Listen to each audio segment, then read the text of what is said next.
Hello guys, मेरा नाम है अर्शागर। आज हम लोग बात करने वाले हैं आर्बिट्राज फंड के बारे में।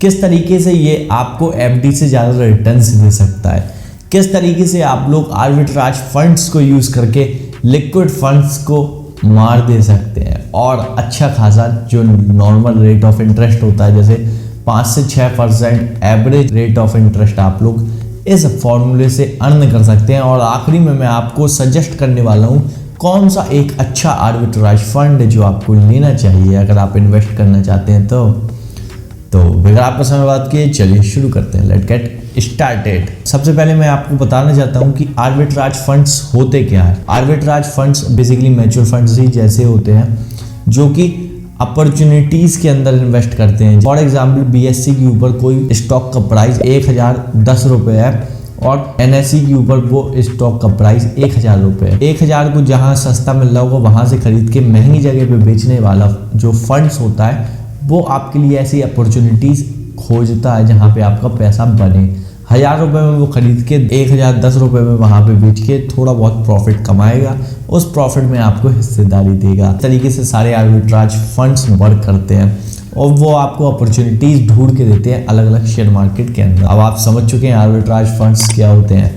अब हम लोग आगे बढ़ते हैं कि आर्बिट्राज फंड्स से आप किस तरीके से पैसे कमाएंगे और आपको कौन सा पैसा इनके अंदर इन्वेस्ट करना चाहिए। आपको आर्बिट्राज फंड्स के अंदर जो कि आप लिक्विडिटी के लिए रखने वाले थे, जैसे अपनी कंपनी है तो कंपनी में जो रिजर्व एंड सरप्लस में रखने वाले थे उस पैसे को रख सकते हैं, या कुछ टाइम के लिए आपके पास वो पैसा ऐसे फालतू पड़ा हुआ है जैसा कि शॉर्ट टर्म्स लोन्स का या क्रेडिट कार्ड्स वगैरह का, जो आप क्रेडिट कार्ड में ईएमआई में चुका रहे हो और खरीदने जाने वाली थे, तो उन पैसे को आप लोग आर्बिट्राज फंड्स के अंदर रख सकते हैं क्योंकि वहाँ पे मिनिमम 1 महीने का टाइम होता है। 1 महीने के पहले एग्जिट लोन नहीं लेना है। आखिरी में सजेस्ट करूँगा आपको एक काम और करना है, जो भी आप आर्बिट्राज फंड सेलेक्ट करने वाले हैं आप उसकी जो साइकिल हो मतलब एग्जिट लोड हो वो आप चेकआउट कर लें, और जो उसका चार्ज हो वो भी आप एक्सपेंस रेशियो वो भी आप अच्छे से चेकआउट कर लें कितना % है, उसके हिसाब से आप अपना डिसीजन लें। आर्बिट्राज फंड्स में आपको क्या क्या बेनिफिट्स मिलने वाले हैं उसके बारे में थोड़ा सा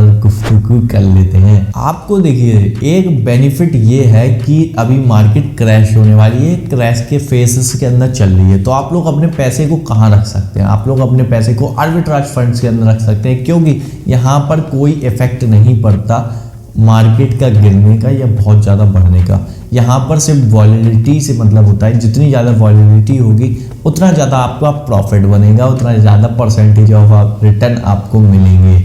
इसलिए आपको मार्केट गिरने बढ़ने से कोई लेना देना नहीं है, आपको वॉलेटिलिटी से लेना देना है। आपकी वॉलेटिलिटी अगर अच्छी है तो पैसा डाल दीजिए। दूसरे नंबर में बात आती है आपको एफडी जैसे सेविंग अकाउंट जैसे कन्फर्म्ड इंटरेस्ट मिलता है। एफडी के अंदर आपके पास एक लॉकिंग पीरियड होता है। व्हाट, यहाँ पर सेविंग अकाउंट पे आपको 6% का ब्याज मिल रहा है, 5 से 6% का ब्याज। समझ रहे हैं आप, गिरी हालत में 4% का ब्याज, मैक्सिमम हालत में 7, 7.5, 8% का भी इंटरेस्ट। अब समझिए सेविंग अकाउंट जैसा ये अकाउंट है, वहाँ पे आपको 7-8% का ब्याज मिल रहा है। बहुत होता है, बहुत max to max, but average आप लेके चलिए 5 से 6% आपको मिलने वाला है। मतलब एफडी का ब्याज आपको सेविंग अकाउंट पे मिलने वाला है इस फॉर्मूले को यूज़ करने के बाद। अगर आप लोग एफडी वगैरह यूज़ करेंगे, आप लोग सेविंग अकाउंट वगैरह का जो इंटरेस्ट लेंगे वहाँ पर आपको टैक्सेस देने होते हैं। व्हाट, यहाँ पर आपको टैक्सेस भी नहीं देने होते, या टैक्सेस जो देने होते हैं वो भी बहुत कम, क्योंकि पता है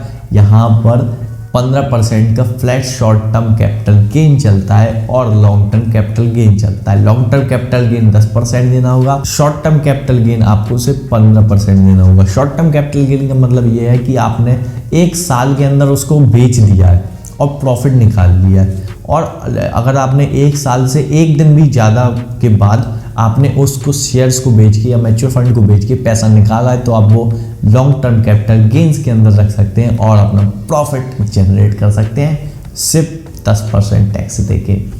इसलिए आप वहाँ पे टैक्सेस भी जनरेट कर पाएंगे, और अगर आप इस इनकम को डिविडेंड की इनकम की तरह दिखाते हैं तो वो टैक्सेस भी आपके बच जाएंगे। और यहाँ पर एक चीज और है, आपको एक रिबेट मिलती है लगभग 1 लाख रुपए तक की, जहाँ पे आपको फाइल नहीं करना पड़ता इनकम टैक्स रिटर्न, अगर आपकी long term capital gain 1 lakh के अंदर होती है।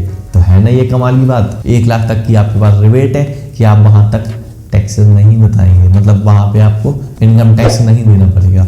वो भी चीज़ आपकी इसके अंदर सेव हो गई 1 लाख रुपए की। समझ रहे हो कितना ज़्यादा मैक्स टू मैक्स बेनिफिट। ये सारे इसके बेनिफिट्स हैं आर्बिट्राज फंड्स के, और यहाँ पे लिक्विडिटी भी अच्छी रहती है। अब जैसा कि मैंने आपको बताया था कि मैं एक आपको सजेस्ट करने वाला हूँ आर्बिट्राज फंड, जो कि मेरे तरफ से आपके लिए एक बोनस टिप रहेगी। इसका 0.4% एग्जिट लोड है और 0.25% एग्जिट लोड है अगर आप 1 महीने के अंदर इस साल से विड्रॉ करते हैं, जो कि बहुत कम है। इसलिए आपके लिए अच्छी अपॉर्चुनिटी हो सकती है। बहुत सारे आर्बिट्राज फंड्स हैं जहां पे भी आप पैसा लगा सकते हैं। मेरे को ये अच्छा लगा था आर्बिट्राज होलसेल डायरेक्ट ग्रोथ, यहाँ पे शो हो रहा होगा आपको। इसकी 1 ईयर में इसने 4 से 4.5% रिटर्न दिया है। इसने 3 ईयर के हिसाब से 5% के आसपास रिटर्न दिया है। 6 महीने के हिसाब से इसने 2% का रिटर्न दिया है। 1 मंथ के हिसाब से इसने 0.285% दिया है और ऑल के हिसाब से इसने 6.5% का रिटर्न दिया है।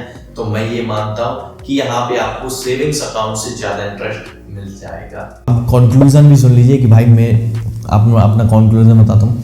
अगर देखिए आप एफडी के अंदर निवेश कर रहे हैं, आप सेविंग अकाउंट के अंदर अपना जो पैसा पड़ा रहने दे रहे हैं, उस पैसे को निकालिए, आप आर्बिट्राज फंड्स के अंदर डालिए मिनिमम बैलेंस को छोड़ के, और बाकी पैसा अपना सेविंग अकाउंट का इधर पे आप निवेश कर सकते हैं और रिटर्न्स अच्छा खासा कमा सकते हैं।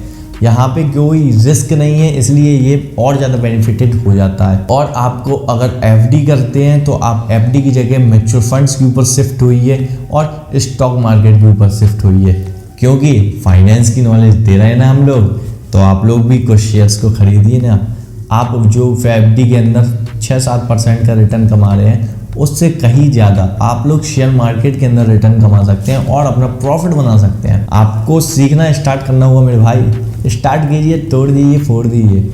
और अगर आपको और भी ज़्यादा फाइनेंशियल नॉलेज चाहिए तो आप हमारे चैनल को भी सब्सक्राइब कर दीजिए, बेल आइकन दबा दीजिएगा, क्योंकि वीडियो की नोटिफिकेशन आती रहे, और लाल बटन को दबा दबा के सफ़ेद कर दीजिए, आपको हम लोग रोज़ मिल सकें।